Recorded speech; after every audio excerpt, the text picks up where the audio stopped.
In Missouri, the 2016 presidential primary election was decided by a difference of less than 3/10 of a percentage point. If Bernie Sanders had only gotten 1,600 more votes or Ted Cruz 1,800 more votes, we would have been reading far different headlines. When compared to the total amount of uncommitted voters, it seems if either candidate had been able to reach these voters, they would have won. In comparison, a much larger number than uncommitted voters, constitutional voters, and independents added together was the number of people who simply did not vote. On March 10, 2016, only 5 days before the primary, Secretary of State Jason Candler released projections for voter turnout to be as low as 34%.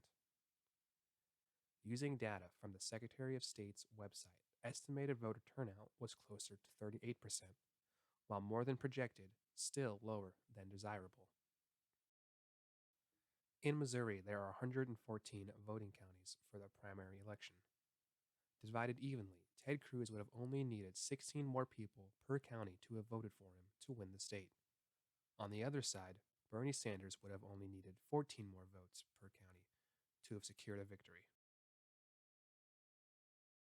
Time constraints in work seem to be the biggest causes for low voter turnout. Most workers who are scheduled during polling hours cannot afford to miss work to vote. With there being no law in 19 states to even allow workers time off to vote, and only 23 states offering paid compensation if they do, it is no surprise voter turnout is low. Some potential voters even worry of poor voting conditions, such as voter suppression, as seen in Arizona.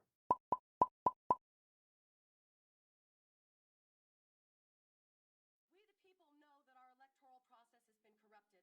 This is not some sort of conspiracy theory. This is not some sort of a sick joke, and this is perhaps especially true in Maricopa County. In 2012, the Spanish sample ballot in my district had the wrong date printed on the Spanish ballot and only on the Spanish ballot.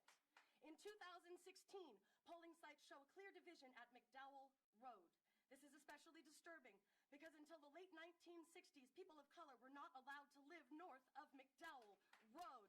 Voter suppression was blatant in Maricopa County. The racially and economically oriented placement of polling sites is disgraceful. I hope that all of you have taken the time to look at a map and see how few polling places were available in South and Southwest Phoenix, south of McDowell Road. The fraudulent fiasco guised as a presidential primary on March 22nd, 2016 needs to be nullified, and constituents need to be allowed to vote. Some of us to re-vote. All who were not able to vote need to be recognized, and all votes need to be counted. Many petitions are currently circulating for an investigation of this atrocity and a re-vote on June 7th. Hundreds of thousands of signatures on over a dozen such petitions have been created. Let that implore you. All right. I spent 5 hours in line. Pandering to the elite while neglecting the poor is a recipe for corruption, and we are a living example right here, right now. The corruption has become so established that it got comfortable, so comfortable that it got lazy, so lazy that you got caught. No more voter suppression can be tolerated in Maricopa County. We demand that our votes be counted. We demand a re-vote on June 7th with an open primary. Current corruption needs to be held accountable. Thank you so much. These events bring forth the question: why does the government not make voting more accessible and available for every eligible citizen?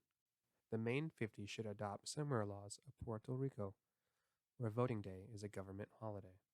For Bernie Sanders, this loss wasn't as bad as it was for Ted Cruz. The GOP currently has two kinds of state elections: winner-take-all states and proportional. Lucky for Ted Cruz, Missouri was a proportional state. So while only .185 separated Ted Cruz and Donald Trump in the population vote, their delegate gap was 42%. On the Democratic side, things are a little more fair. A difference of .245% in the population vote split Bernie Sanders from Hillary Clinton. Accordingly, the DNC gave Hillary Clinton 36 delegates to Bernie Sanders 35, with a difference of only one delegate, or a 1.19 percentage point. Though Bernie Sanders did lose to Hillary Clinton, it was not as bad as was done to Ted Cruz and everyone who voted for him. It is well known to these candidates that every vote matters. This is why each of them spend millions of dollars campaigning and running political ads. Each candidate has their own brand or message. There have always been clear divides between the GOP and the DNC, though now we are starting to see a change in ideology on both sides. This season, the political right side has shown America a new breed of nationalism. We will have so much winning if I get elected that you may get bored with winning. Believe me. Authoritarianism. I love the old days. You know what they used to do to guys like that when they were in a place like this? They'd be carried out on a stretcher, folks. That's true. So and the open validation of violence. To throw a tomato, knock the crap out of them, would you? Seriously. Okay? Just knock the hell. I promise you, I will pay for the legal fees. I promise. I promise.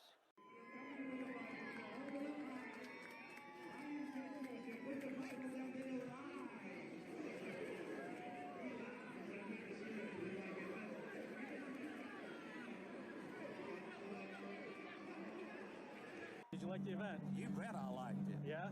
What'd you like about it? Knocking the hell out of that big mouth. We don't know who he is, but we know he's not acting like an American. So you deserved it? Every bit of it. What was that? Yes, he deserved it. The next time we see him, we might have to kill him. They say, I have the most loyal people. Did you ever see that? Where I could stand in the middle of Fifth Avenue and shoot somebody and I wouldn't lose any voters, okay? It's like incredible. With other topics such as banning religion, complete shutdown of Muslims entering the United States until our country's representatives can figure out what the hell is going on. or trying to make the We sand will low. carpet bomb them into oblivion.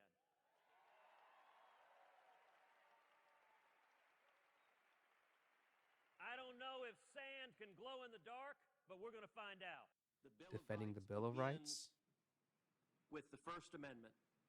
For over 2 centuries, Congress has not dared to mess with the Bill of Rights.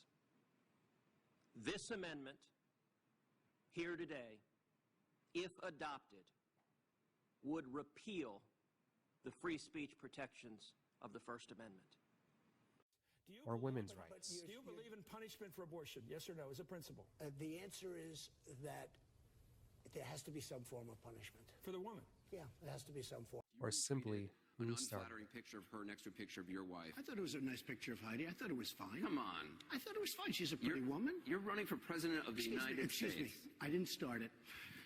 Oh, but I didn't start it. But, sir, with all due respect, that's the argument of a 5-year-old. I didn't start it. No, it's not the. Yeah, no, it's the argument of a 5-year-old is excuse me, he started You it. would say that. That's the problem with our country. Every parent knows a That's kid not who a says 5-year-old. he started Excuse me.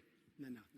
While on the same side, we also have many traditional conservative values, from the core principles of military power, fiscal conservatism, American manufacturing, Second Amendment rights, family, and Jesus. With each candidate claiming a different but equally respected sect I'm a of religious Christianity. person.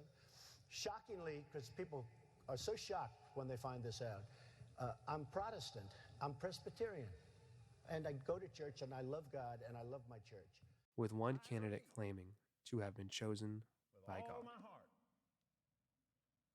that his son is called and anointed to be the next president of the United States. Would you welcome Rafael Cruz to this platform? Glory to God. On the Democratic side, while their problems are different, they are no less apparent.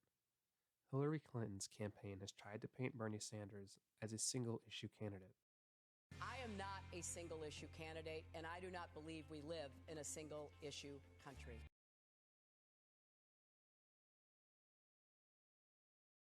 It's very true that Bernie Sanders talks a lot about the power and control money has on politics, specifically about the greed of Wall Street. And she has been saying lately that she thinks that I am, quote unquote, not qualified to be president.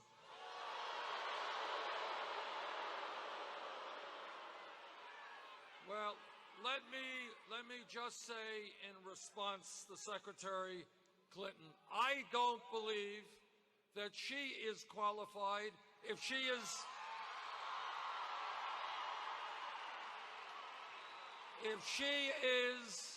through her super PAC taking tens of millions of dollars in special interest funds.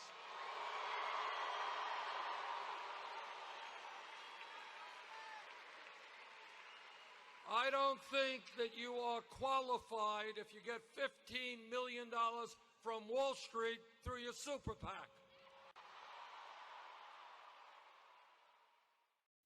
One of his talking points is how his campaign is financed by small individual contributions and not large donations from special interests and super PACs. Bernie's argument is that someone who takes large amounts of money from major corporations may have been bought out and may no longer have the interests of the people still at heart. This, however, is what Hillary Clinton has to say about it. But you will not find that I ever changed a view or a vote because of any donation that I ever received. And I have stood up and I have represented my constituents to the best of my ability, and I'm very proud of that. So I think it's time to end the very artful smear that you and your campaign have been carrying out in recent weeks, and let's talk about the issues. Let's talk about the issues that divide us, and let's talk we both agree. When asked publicly about her connections to major oil corporations and her declining to sign an oath to not accept funding from them, her answers take a different tone.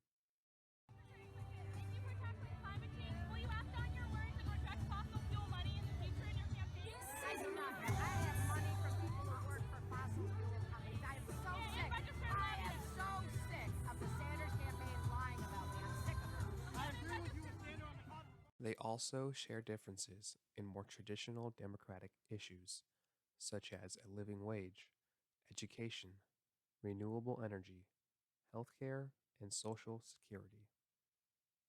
Though perhaps the most apparent difference on both sides of the political spectrum is the establishment versus the outsiders, a new ideology versus the old, the steady path versus the New Deal. With both Trump and Sanders speaking to those unsatisfied with the current system, to the establishment candidates assuring their bases, it will all be over soon. Every election, we are told, it is a most important election.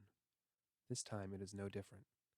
At a time when the country is divided, in some places quite evenly like Missouri, it is now more important than ever to go vote, be it for the GOP or the DNC, or third parties such as the Green Party, Constitutional Party, Humanity Party, Libertarian Party, or another independent party. It doesn't matter who you vote for, why, when, or where. All that matters is you do.